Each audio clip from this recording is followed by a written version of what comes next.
Après les encouragements du dernier à avoir fait basculer la Provence-Alpes-Côte d'Azur à gauche, nous pouvons parfaitement gagner, comme en 98. Nous sommes les seuls à porter l'espoir de plus de justice sociale. Place à celui qui espère répéter l'histoire les 20 et 27 juin prochains. Le futur président de la région PACA, Jean-Laurent Félédia. Hier soir, c'est entouré de ses soutiens que Jean-Laurent Félédia est entré dans le vif de la campagne. J'attends tous ces débats pour parler projet contre projet. J'ai faim de démocratie.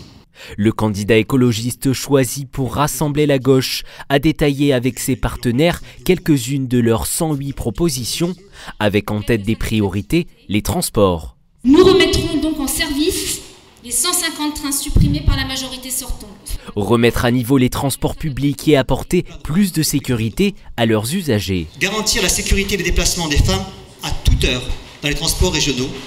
Pour cela, il y aura du personnel formé, un numéro d'urgence, la présence de permanence d'associations en gare.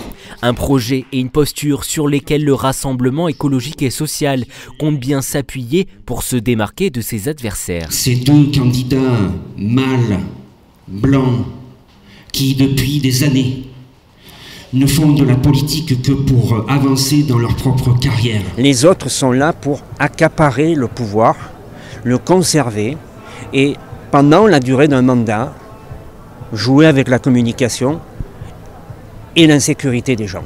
Se démarquer et tout mettre en œuvre pour faire échouer le candidat du Rassemblement national haut dans les sondages. C'est insupportable, je ne me fais pas à l'idée.